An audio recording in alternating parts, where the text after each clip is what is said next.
नमस्कार, आप देख रहे हैं हेडलाइंस न्यूज। दिन भर की ताज़ा खबरों के लिए अभी सब्सक्राइब करें, साथ में बेल आइकन भी प्रेस कर लें। खबरों में आगे बढ़ने से पहले वीडियो को लाइक जरूर करें और अपने दोस्तों के साथ ज्यादा से ज्यादा शेयर करें। और आप किस शहर से न्यूज को देख रहे हैं, कमेंट में जरूर लिखें।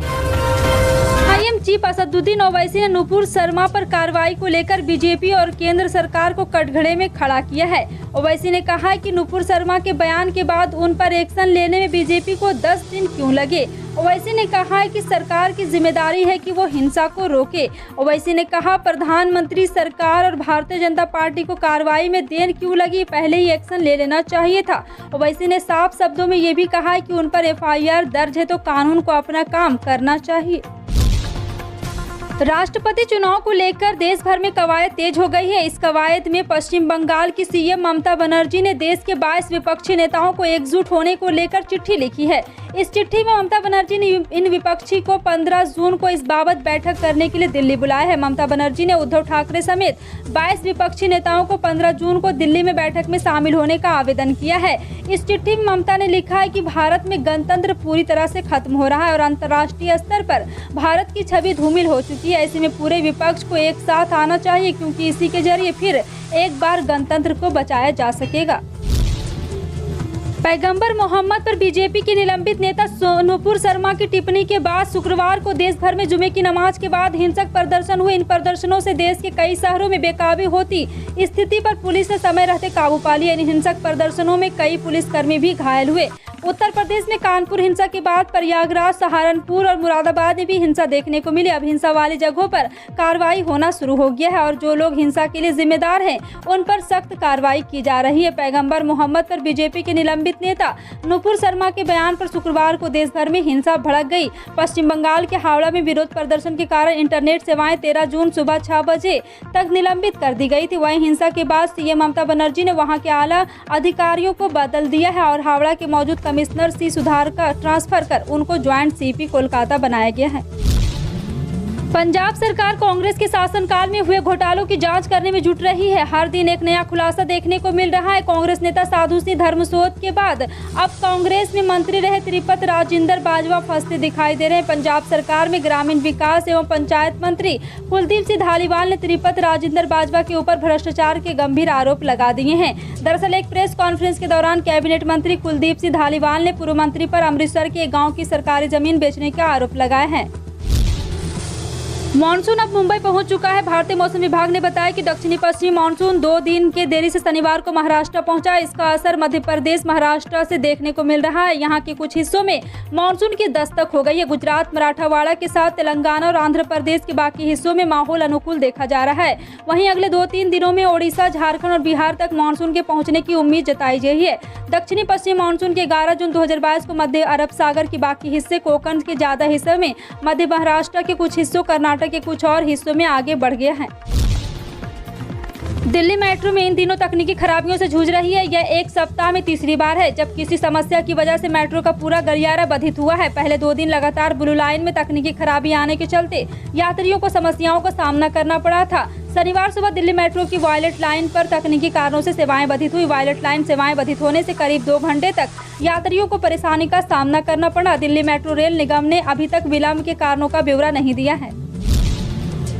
यूक्रेन में रूस के हमले के 3 महीने से ऊपर हो चुके हैं। पुतिन के सैनिकों के हमले में यूक्रेन के कई शहर बर्बाद हो चुके हैं और कुछ शहरों पर तो पूरी तरह से रूस का नियंत्रण हो चुका है। यूक्रेन के राष्ट्रपति जेलेंस्की भले ही रूस को पीछे धकेलने की बात करते रहे हों, लेकिन असलियत यह है कि अब इन शहरों के नागरिकों को रूस अपना बनाने लगा है। रूसी समाचार एजेंसी के अनुसार दक्षिणी यूक्रेन के मास्को को कब्जे वाले शहर खेरसॉन में अधिकारियों ने शनिवार को पहली बार स्थानीय निवासियों को रूसी पासपोर्ट सौंपा है। संघ लोक सेवा आयोग ने साइंटिफिक ऑफिसर और असिस्टेंट माइनिंग जियोलॉजिस्ट समेत अन्य पदों पर भर्ती के लिए एक अधिसूचना जारी की है। योग्य और इच्छुक उम्मीदवार 30 जून 2022 तक या उससे पहले upsc.government.in के माध्यम से ऑनलाइन आवेदन कर सकते हैं।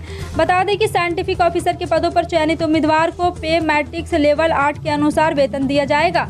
असिस्टेंट माइनिंग जियोलॉजिकल के पे मैनेस्टिक लेवल 7 के अनुसार वेतन। असिस्टेंट एग्जीक्यूटिव इंजीनियर के पदों पर चयनित को पे मैट्रिक्स लेवल 10 के अनुसार वेतन मिलेगा। देश में 18 जुलाई को राष्ट्रपति पद के लिए मतदान होना है। इस रेस में कई नेताओं के नाम सामने आ रहे हैं जिन्हें बीजेपी राष्ट्रपति पद के लिए चुनाव में खड़ा कर सकती है। इसी में एक नाम है बिहार के मुख्यमंत्री नीतीश कुमार का। इनकी उम्मीदवारी को लेकर काफी समय से कयास लगा रहे हैं। कहा जा रहा है कि बीजेपी इन्हें राष्ट्रपति पद देकर बिहार में खुद का मुख्यमंत्री बनवा सकती है। हालांकि इस पर अभी तक कोई आधिकारिक प्रतिक्रिया नहीं आई है। अब इन्हीं अटकलों को लेकर नीतीश के एक सांसद ने कहा है कि अगर एनडीए उम्मीदवार के रूप में नीतीश का नाम सामने आता है तो उनकी पार्टी को यह फैसला मंजूर होगा। भारतीय जीवन बीमा निगम में निवेश करना एक बेहतर विकल्प माना जाता है, क्योंकि यहां निवेशकों को अधिक मनी लाभ के साथ ही ज्यादा ब्याज दर और बीमा का फायदा मिलता है। यहां कोई ऐसी पॉलिसी है जो बच्चों से लेकर बुजुर्ग व्यक्ति को लाभ देती है। साथ ही ये बाजार जोखिम से दूर है, इस कारण इसमें पैसे भी सेफ रहते हैं। यहाँ आपको LIC जीवन बीमा पॉलिसी के बारे में जानकारी दी जा रही, जहाँ हर दिन 45 रुपये का निवेश आपको सालाना 36,000 रुपये देगा। जी हाँ, आपको बता दें कि जीवन उमंग पॉलिसी परिवार को आय के साथ ही सुरक्षा देती है। जुलाई 2014 में मोदी सरकार का पहला रेल बजट पेश करते हुए रेल मंत्री सदानंद गौड़ा ने बताया था कि भारत में ट्रेन के प्रतिदिन 2 करोड़ 30 लाख यात्री सफर करते हैं। यह आंकड़ा भारत रेलवे का देश की लाइफलाइन साबित करने के लिए काफी है। जाहिर है कि यात्रियों की संख्या अधिक होने से अचानक सफर पर जाने वालों का टिकट बुकिंग में परेशानी आती है। रेलवे की तरफ से तत्काल टिकट की सुविधा है, लेकिन कम जानकारी के अभाव से ज्यादातर लोग ये टिकट बुक करने में चूक जाते हैं। ऐसी स्थिति में ट्रेवल एजेंट के चक्कर काटने की जरूरत नहीं है। नीचे दिए गए टिप्स का भी जरूर ध्यान रखें। बता दें कि रेल टिकट आसानी से बुक करने के लिए भारतीय रेलवे ने IRCTC ऐप अपने मोबाइल में डाउनलोड कर ले। कंप्यूटर या लैपटॉप से टिकट बुक करने के लिए IRCTC की वेबसाइट पर जाकर टिकट बुक कर सकते हैं। पैसे की सख्त जरूरत होने पर पर्सनल लोन के जरिए पैसों की कमी को पूरा किया जा सकता है, लेकिन पर्सनल लोन की प्रक्रिया को प्रचार में जितना आसान बताया जाता है उतनी सुविधाजनक वो होती नहीं है। बिना किसी सिक्योरिटी के पर्सनल लोन मिलना काफी कठिन है, क्योंकि लोन अप्रूव कराने के लिए बहुत सारी शर्तों को पूरा करना होता है। हालांकि हर किसी की लोन पाने की एलिजिबिलिटी अलग अलग होती है और ये अप्लाई करने वालों की उम्र, उसकी वित्तीय स्थिति, क्रेडिट स्कोर, देनदारी और पर्सनल प्रोफाइल जैसी वजहों पर निर्भर करती है। ऐसे में अगर कई बार ट्राई करने के बाद भी अगर आपका पर्सनल लोन नहीं पा रहा तो लोन मिलने में दिक्कत हो रही, तो कुछ तरीकों को अपनाकर आप आसानी से पर्सनल लोन पा सकते हैं।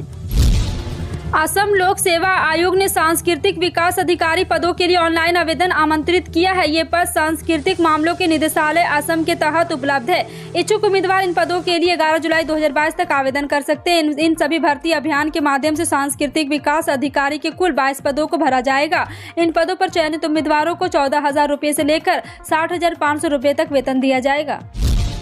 केंद्र सरकार की ओर से शुरू की गई उज्ज्वला स्कीम से एक बड़ा कीर्तिमान हासिल किया गया है। इस स्कीम के तहत अब तक 36.7 करोड़ LED बल्ब वितरित किए गए हैं और इससे करीब 19,000 करोड़ रुपए की बचत भी हुई है। उजाला स्कीम की शुरुआत PM मोदी की ओर से 1 मई 2015 को की गई थी। इस योजना का गाँव में पीले बल्ब की जगह नए LED बल्ब लगाने के लिए प्रोत्साहित करना है, क्योंकि पीले बल्ब LED की तुलना में कई गुना अधिक बिजली खाते हैं, जिसके कारण पर्यावरण में कार्बन उत्सर्जन भी बढ़ता है। योजना लॉन्च होने के कुछ ही समय बाद यह दुनिया की सबसे बड़ी जीरो सब्सिडी योजना बन गई।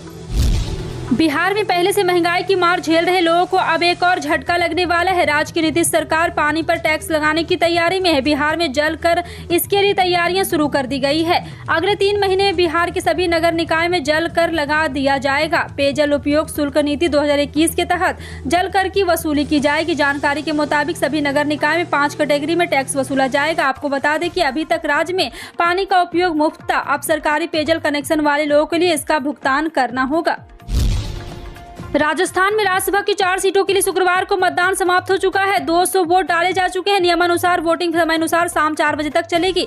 मतदान के दौरान राजस्थान में CM गहलोत ने एक बार सियासी जादूगरी दिखाई है। मतदान के दौरान भाजपा के कैंप में कांग्रेस की बड़ी सेंध होने की जानकारी सामने आई। भाजपा विधायक शोभा रानी कुशवाहा ने क्रॉस वोटिंग की है। उन्होंने कांग्रेस प्रत्याशी प्रमोद तिवारी के पक्ष में वोट डाला है और इसके बाद शोभा रानी का वोट खारिज हुआ बताया जा रहा है। कहा जा रहा है कि शोभा रानी के पति BL कुशवाहा इस वक्त जेल में बंद है। बीजेपी का कहना है कि शोभा रानी की वोटिंग के दौरान गड़बड़ी हुई है। दिल्ली में लू का कहर जारी है। झारखंड, बिहार, यूपी के कई हिस्सों में भी गर्मी का प्रकोप बढ़ गया है। मानसून की बारिश कब होगी, इसका जवाब गर्मी से परेशान लोग जानना चाहते हैं। धनबाद, गुमला जिले के कुछ भागों में अगले 1 से 3 घंटे में वज्रपात के साथ बारिश होने की संभावना है। मौसम विभाग के मुताबिक हवा की गति 30 से 40 किलोमीटर प्रति घंटे तक देखी जा सकती है। वहीं IMD ने बताया कि दिल्ली, राष्ट्रीय राजधानी क्षेत्र और उत्तर पश्चिमी भारत के अन्य हिस्सों में सप्ताहांत में अधिकतम बारिश होने की संभावना जताई जा रही है। शुक्रवार को सोने की कीमत में गिरावट दर्ज की गई है। अमेरिकी ट्रेजरी यील्ड बढ़ी और डॉलर में उछाल आया। इससे जीरो यील्ड गोल्ड की मांग प्रभावित हुई। निवेशकों को अमेरिकी उपभोक्ता मूल्य सूचकांक डेटा का इंतजार है। आज एमसीएक्स पर सोना वायदा 0.21% या 105 रुपये की गिरावट के साथ 50,900 रुपये प्रति 10 ग्राम पर कारोबार कर रहा था। हालांकि चांदी वायदा 0.50% या 301 रुपये की गिरावट के साथ 61,101 रुपये प्रति किलोग्राम पर आ गया है। आपका इन सभी खबरों पर क्या कहना है, कमेंट सेक्शन में टाइप करके जरूर बताएं। इसी तरह की पल पल की अपडेट जानने के लिए जुड़े रहें आप अपने हेडलाइंस न्यूज के साथ। मिलते हैं अगली बड़ी खबर में, तब तक के लिए जय हिंद।